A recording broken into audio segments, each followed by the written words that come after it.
নমস্কাৰ ছাত্ৰ-ছাত্ৰীসকল সকলোকে বিজ্ঞান ফৰ ইউ চেনেলটোত স্বাগতম জনাইছো। মই আজি তোমালোকৰ কাৰণে লৈ আহিছো এটা নতুন ভিডিঅ'। এই ভিডিঅ'ত মই তোমালোকক জাতীয় বিদ্যালয়ৰ ক্লাছ 6ৰ অনুশীলনী 3bৰ কেইটামান প্ৰশ্ন আলোচনা কৰিম। এই ভিডিঅ'ৰ আগতে মই কেইটামান প্ৰশ্ন আলোচনা কৰিছিলোঁ। তোমালোকে যদি সেই ভিডিঅ' কেইটা চোৱা নাই তেনেহ'লে নিশ্চয় এই ভিডিঅ'ৰ ডেছক্ৰিপশ্যনত যাই আগৰ ভিডিঅ' কেইটা চাই ল'বা।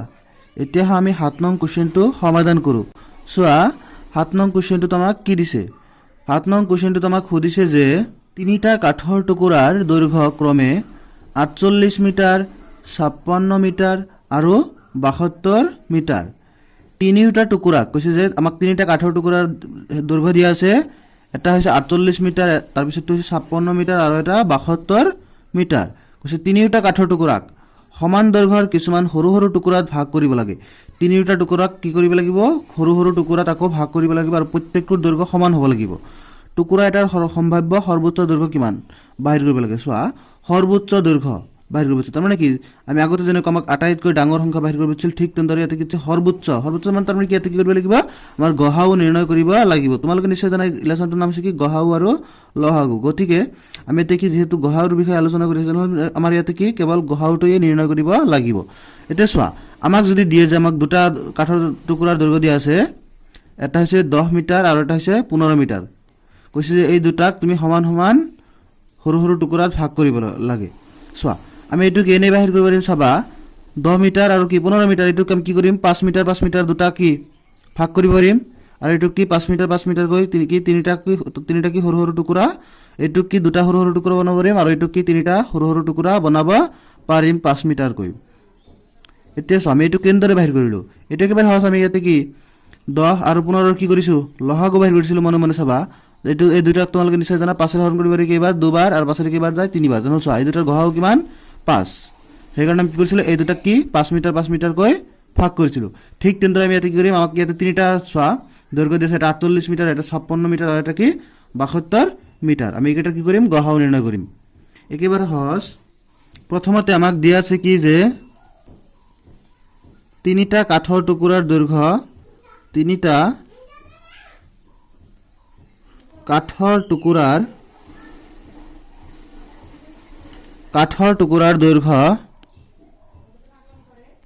ক্ৰমে কিমান আছে 48 মিটাৰ, 56 মিটাৰ আৰু কি 72 মিটাৰ। গতিকে আমাক কুৱেশ্যনটো সুধিছে কি যে তিনিটা টুকুৰা সমান সমান দৈৰ্ঘ্যৰ কিছুমান সৰু সৰু টুকুৰাত ভাগ কৰিব লাগে। টুকুৰা এটাৰ সম্ভাৱ্য সৰ্বোচ্চ দৈৰ্ঘ্য কিমান? আমি কি কৰিম এইকেইটা গহাও নিৰ্ণয় কৰিম। আমি লিখিম যে এতেকে 48, 56 আৰু 72ৰ গহাও। আমি এইকেইটা কি কৰিম গহাও নিৰ্ণয় কৰিম। এইকেইটাৰ গহাও নিৰ্ণয় কৰিম। চাবা এইকেইটা কিহেৰে হৰণ কৰিব পাৰি? প্ৰথমতে চোৱা প্ৰত্যেকটোৰ শেষত কি যুগ্ম সংখ্যা, তেনেহ'লে কি 2ৰে হৰণ কৰিব পাৰি। 2ৰে 4ৰ মাজত 2 বাৰ, 8ৰ মাজত 4 বাৰ।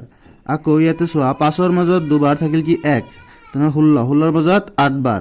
আকৌ 2ৰে 7ৰ মাজত 3 বাৰ থাকিল কি 1, তেনেহ'লে 12ৰ মাজত 6 বাৰ। আকৌ চোৱা প্ৰত্যেকটো কি যুগ্ম সংখ্যা, তেনেহ'লে আকৌ কি 2ৰে হৰণ যায়। চোৱা 2ৰ মাজত এবাৰ, 4ৰ মাজত 2 বাৰ। 2ৰ মাজত এবাৰ, 8ৰ মাজত 4 বাৰ। আকৌ 2ৰে 3ৰ মাজত এবাৰ থাকিল 16ৰ মাজত 8 বাৰ। আকৌ এতিয়া কি চোৱা প্ৰত্যেকটো যুগ্ম সংখ্যা আকৌ কি তেনেহ'লে 2ৰে হৰণ যায়। 2ৰে 12ৰ মাজত 6 বাৰ, তাৰপিছত 14ৰ মাজত 7 বাৰ, 18ৰ মাজত 9 বাৰ। আৰু ইয়াতে চোৱা এইকেইটাক কি আমি হৰণ কৰিব নোৱাৰোঁ। গতিকে আমি ক'ব পাৰোঁ যে গহাও সমান কি হ'ব? চোৱা গহাও কি হ'ব 2 পূৰণ 2 কিমান হ'ব তেনেহ'লে 8। এইকেইটাৰ গহাও হৈছে 8। আমি গতিকে ক'ব পাৰোঁ যে কাঠৰ টুকুৰা তিনিটাক আমি 8 মিটাৰকৈ সৰু সৰু টুকুৰাত আমি কি কৰিব পাৰিম ভাগ কৰিব পাৰিম। গতিকে আমি লিখিব পাৰোঁ কি যে টুকুৰা এটাৰ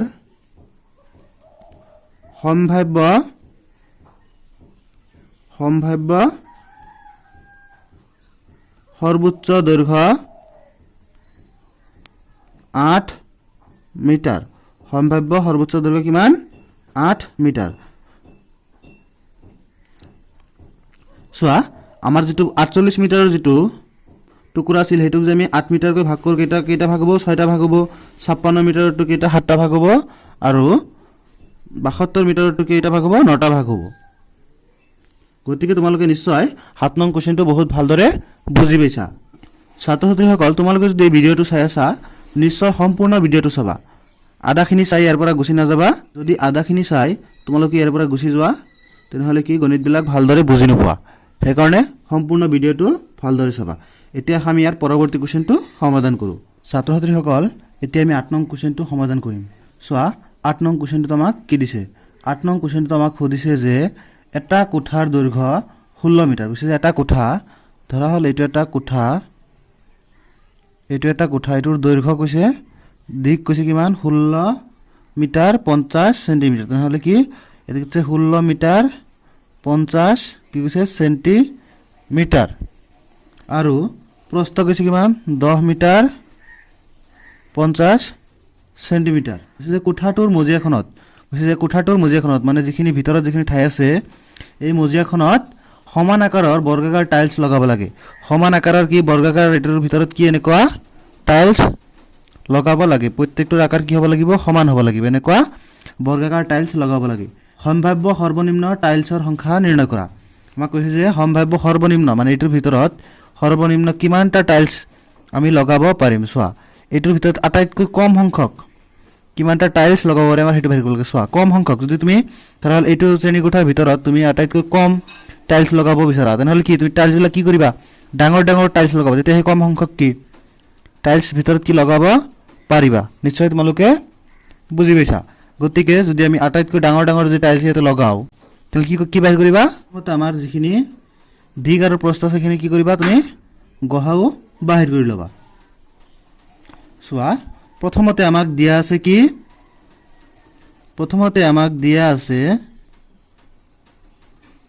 দিক কিমান 16 মিটাৰ 50 সেন্টিমিটাৰ চোৱা ইয়াতে একক কি দুটা আছে আমি দুটাকে কি লগত কৰি লৈছো চাবা তোমালোকে নিশ্চয় জানা 1 মিটাৰত কিমান সেন্টিমিটাৰ 1 মিটাৰত কিমান 100 সেন্টিমিটাৰ গতে আমি ইয়াতে 16 মিটাৰত কি লিখো 1600 সেন্টিমিটাৰ ইয়াতে কিমান 1600 সেন্টিমিটাৰ ইয়াতে 50 সেন্টিমিটাৰ মানে কি 1650 সেন্টিমিটাৰ ঠিক তেনেদৰে আমাক প্ৰস্থ দিয়া আছে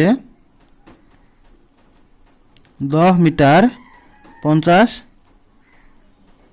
সেন্টিমিটাৰ তেনেহলে চোৱা 10 মিটাৰত কি 1000 মিটাৰ আৰু ইয়াতে কি আছে 50 তেনেহলে কি লিখো 1050 মিটাৰ 1050 সেন্টিমিটাৰ গতিকে চোৱা এই কোঠাটোৰ দিক হৈছে 1650 সেন্টিমিটাৰ প্ৰস্থ হৈছে 1050 সেন্টিমিটাৰ তেনেহলে এইখিনি ঠাইত আমাতকৈ কম সংখ্যক কি লগাব লাগে টাইলছ লগাব লাগে তেনেহলে আমি কি কৰিম এই দুটাৰ প্ৰথমতে গহাও বাহিৰ কৰি লম চোৱা এই দুটাৰ গহাও বাহিৰ কৰিলে আমি জানিব পাৰিম টাইলছখনৰ আকাৰটো আমি কি জানিব পাৰিম গতিকে আমি প্ৰথমতে এই দুটাৰ কি কৰিছো গহাও নিৰ্ণয় কৰি লৈছো চাবা 1650 আৰু 1050ৰ কি গহাও সমান কি হ'ব চোৱা 1650 1050 ছয় দুটা গহাও বাহিৰ কৰিম প্ৰথমতে কি হৈ যাব চোৱা প্ৰথমতে আমি ইয়াতে পাঁচেৰে দিছো চাবা পাঁচেৰে কিবাৰ যাব তিনিবাৰ থাকিল কিমান 1 তেনে 15ৰ মাজত আকৌ তিনিবাৰ শূন্যৰ মাজত শূন্যবাৰ চোৱা 10ৰ মাজত দুইবাৰ 5ৰ মাজত এবাৰ শূন্যৰ মাজত শূন্যবাৰ আকৌ পাঁচেৰে যাব চোৱা পাঁচেৰে প্ৰথমতে 33ৰ মাজত 6বাৰ থাকিল 3 তেনে আকৌ 30ৰ মাজত 6বাৰ পাঁচেৰে 20ৰ মাজত 4বাৰ থাকিল তেনে কি 1 তেনে 10ৰ মাজত 2বাৰ এতিয়া চোৱা ইয়াতে কি হৈ যাব 2ৰে যাব 2ৰে তিনিবাৰ 2ৰে দুইবাৰ এবাৰ এতিয়া আকৌ চোৱা 3ৰে যাব 3ৰে এবাৰ ইয়াতে কিবাৰ 7বাৰ আৰু এতে কি হৰণ নাযায় গতিকে আমাৰ এতে যেটো গহাও হ'ব কিমান হ'ব চোৱা গহাও হ'ব কিমান 5 পূৰণ 2 পূৰণ 3 গতিকে আমাৰ এতে গহাও হ'ব চোৱা 5 গুণ 25 25 2 গুণ কিমান 50 50 ৰ লগত 3 গুণ কৰিলে কিমান হ'ব 150 গতিকে আমাৰ গহাও কিমান হৈছে 150 গতিকে আমি ক'ব পাৰো যে আমাৰ যেটো বৰ্গাকাৰ টাইলছ আছে হেতুৰ এটা সাইডৰ দিক হৈছে কিমান 150 সেন্টিমিটাৰ যেহেতু বৰ্গাকাৰ তেনেহলে এটো কি এটো সাইডৰ কি হ'ব 150 সেন্টিমিটাৰ হ'ব তেনেহলে আমাৰ যেটো টাইলছ আছে সেই টাইলছখনৰ দিক আৰু প্ৰস্থ কিমান 150 সেন্টিমিটাৰ কয় গতিকে আমাৰ টাইলছৰ সংখ্যা আমি এতিয়া কি অতি সহজতে বাহিৰ কৰিব পাৰিম। সো এতিয়া আমি টাইলছৰ সংখ্যা বাহিৰ কৰিম। এতেকে সম্ভাব্য সৰ্বনিম্ন টাইলৰ সংখ্যা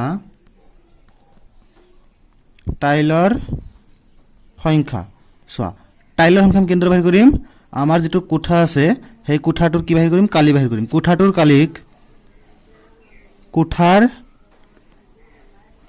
কালিক আমি কি কৰিম, টাইলৰ কালিৰে হৰণ কৰিম। টাইলৰ কালিৰে কি কৰিম, হৰণ কৰিম। চোৱা কোঠাৰ কালি, তাহলে কোঠাৰ কালিটো কি চোৱা কি দিক পূৰণ প্ৰস্থ। কোঠাটো সদায় কি হয়, আয়তাকাৰ হয় বা কি হয়, বৰ্গাকাৰ হয়। তেনেহ'লে কি চোৱা আয়তৰ যিটো আমাৰ সূত্ৰ আছে কি দিক পূৰণ প্ৰস্থ। আয়তৰ কালিৰ সূত্ৰ কি দিক পূৰণ প্ৰস্থ। আয়তৰ কালিৰ যিটো সূত্ৰ আছে সেইটো কি হয়, দিক পূৰণ প্ৰস্থ। চোৱা আমাৰ দিক কিমান আছিল 1650 সেন্টিমিটাৰ, আকৌ প্ৰস্থ আছিল 1050 সেন্টিমিটাৰ। এতিয়া আয়তৰ কালিৰে আমি হৰণ কৰিম টাইলৰ কালিৰে। চোৱা টাইলৰ কালিৰ সূত্ৰ কি হ'ব, চোৱা টাইলছটো যিহেতু বৰ্গাকাৰ, বৰ্গৰ কালিৰ সূত্ৰ কি বাহু পূৰণ বাহু। বাহুৰ দৈৰ্ঘ্য কিমান ওলাইছে 150, নহ'লে কি 150 পূৰণ 150। চোৱা আমি এতিয়া চোৱা কাটাকাটি কৰিব পাৰোঁ। চোৱা 0ৰে 0 কেঞ্চেল, 0ৰে 0 কেঞ্চেল। এতিয়া চোৱা 15ৰে 150 কেইবাৰ যায়, 7 বাৰ। আকৌ 15ৰে 165 কেইবাৰ যায়, 11 বাৰ। তেনেহ'লে চোৱা আমাৰ কি ওলাব 11 পূৰণ 7। তেনেহ'লে 11 7 গুণ কিমান 77। 11 7 গুণ কিমান হ'ব 77। গতিকে আমি ক'ব পাৰোঁ যে সৰ্বনিম্ন টাইলছৰ সংখ্যা কিমান 77। ছাত্ৰ ছাত্ৰীসকল এতিয়া আমি 9 নং কুৱেশ্যনটো সমাধান কৰিম। চোৱা 9 নং কুৱেশ্যনটোত কি সুধিছে। 9 নং কুৱেশ্যনটোত আমাক সুধিছে এটা কোঠাৰ দিশ প্ৰস্থ আৰু উচ্চতা ক্ৰমে, ইয়াতে দিশ হৈছে 8 মিটাৰ 25 সেন্টিমিটাৰ, প্ৰস্থ 6 মিটাৰ 75 সেন্টিমিটাৰ আৰু উচ্চতা হৈছে 4 মিটাৰ 50 সেন্টিমিটাৰ। কৈছে যে তিনিওটা জোখ সঠিকভাৱে জুখিব পৰা স্কেল এপাতৰ সম্ভাব্য সৰ্বোচ্চ দৈৰ্ঘ্য কিমান হ'ব নিৰ্ণয় কৰা। একেবাৰে সহজতে কুৱেশ্যন চোৱা। প্ৰথমতে আমাক দিয়া আছে গিভেন বা দিয়া আছে কি কথা, দিয়া আছে দিশ 8 মিটাৰ 25 সেন্টিমিটাৰ। চোৱা তোমালোকে নিশ্চয় জানা 1 মিটাৰত 100 সেন্টিমিটাৰ, 1 মিটাৰত কি 100 সেন্টিমিটাৰ। গতিকে 8 মিটাৰত চোৱা ইয়াতে আছে কি একক মিটাৰ, ইয়াতে আছে কি সেন্টিমিটাৰ। তেনেহ'লে আমি কি দুইটাক কি কৰিম সেন্টিমিটাৰ বনাম। তোমালোকে নিশ্চয় জানা 1 মিটাৰত 100 সেন্টিমিটাৰ। গতিকে 8 মিটাৰত কি 800 সেন্টিমিটাৰ হ'ব, 800 সেন্টিমিটাৰ আৰু 25 সেন্টিমিটাৰ। তেনেহ'লে টোটেল কিমান হ'ল 825 সেন্টিমিটাৰ। আকৌ প্ৰস্থ দিয়া আছে কিমান 6 মিটাৰ 75 সেন্টিমিটাৰ। গতিকে চোৱা ইয়াতে 6 মিটাৰ মানে 600 আৰু 75, তেনেহ'লে কি 675 সেন্টিমিটাৰ। তাৰপিছত আমাক উচ্চতা দিয়া আছে আমাক 4 মিটাৰ 50 সেন্টিমিটাৰ। তেনেহ'লে আমি ইয়াতে উচ্চতা কিমান হ'ব চোৱা 4 মিটাৰত 400 আৰু 50, তেনেহ'লে 450 সেন্টিমিটাৰ। আমাক সুধিছে কি যে তিনিওটা জোখক মানে দিশ প্ৰস্থ আৰু উচ্চতাক সঠিকভাৱে জুখিব পৰা স্কেল এপাতৰ সম্ভাব্য সৰ্বোচ্চ দৈৰ্ঘ্য কিমান। সৰ্বোচ্চ মানে কি গহাও নিৰ্ণয় কৰিব লাগে। তেনেহ'লে আমি কি কৰিম ইয়াতে চোৱা এতেকে 825 তাৰপিছত 675 আৰু 450 কি কৰিম গহাও নিৰ্ণয় কৰিম। স্কেলৰ সৰ্বোচ্চ দৈৰ্ঘ্য নিৰ্ণয় স্কেলৰ সৰ্বোচ্চ দৈৰ্ঘ্য নিৰ্ণয় কৰিবলৈ আমি কি কৰিম একেটা গহাও নিৰ্ণয় কৰিম। তেনেহ'লে লিখিম গহাও। চোৱা তেনেহ'লে কি 825 675 আৰু কি 450 এইকেইটা কি কৰিম গহাও নিৰ্ণয় কৰিম। চাবা প্ৰথমতে চোৱা এইকেইটাক আমি কি যিহেতু ইয়াতে শেষত 5 আছে তেনেহ'লে কি 5ৰে হৰণ কৰিব পাৰিম। 5ৰে 8ৰ মাজত এবাৰ থাকিল কিমান চোৱা 3, তেনেহ'লে 32ৰ মাজত কেইবাৰ 6 বাৰ যাব থাকিল কিমান 2 25ৰ মাজত 5 বাৰ। 5ৰে 6ৰ মাজত এবাৰ থাকিল 1, তেনেহ'লে 17ৰ মাজত 3 বাৰ থাকিল কিমান 2, তেনেহ'লে 25ৰ মাজত 5 বাৰ। আকৌ 5ৰে 4ৰ মাজত নাযায় কিন্তু 45ৰ মাজত কেইবাৰ যাব 9 বাৰ যাব আৰু 0ৰ মাজত 0 বাৰ। এতিয়া চোৱা আকৌ এইকেইটাক কি আমি 5ৰে হৰণ কৰিব পাৰিম। চোৱা 5 এৰে 16 মাজত 3 বাৰ থাকিলে আকৌ তেনেহলে কি 5 ৰ আগত মানে কি 15 3 বাৰ 5 এৰে 13 মাজত 2 বাৰ থাকিলে কিমান 3 তেনে 35 ৰ মাজত কিবাৰ যাব 7 বাৰ 5 এৰে 9 ৰ মাজত এবাৰ থাকিলে কিমান 4 তেনেহলে 0 ৰ আগত 4 মানে কিমান 40 তেনে কিবাৰ যাব 8 বাৰ যাব এতিয়া সোয়া কেটা কি 3 ৰে হৰণ যায় 3 ৰে 11 বাৰ 9 বাৰ 6 বাৰ এটা কও কি এটা কি হৰণ কৰিব নোৱাৰি গতিকে আমি এতে কব পাৰো যে এটাৰ গহাও এতেকে গহাও কিমান হ'ব 5 পূৰণ 5 পূৰণ 3 গতিকে 5 5 গুণ 25 3 গুণ 75 75 গতিকে আমি কব পাৰো যে তিনিওটা জোখক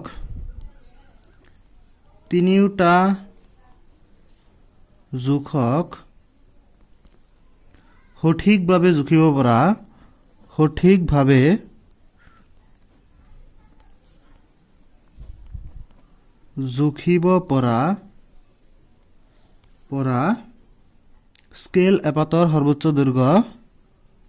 স্কেল এপাতৰ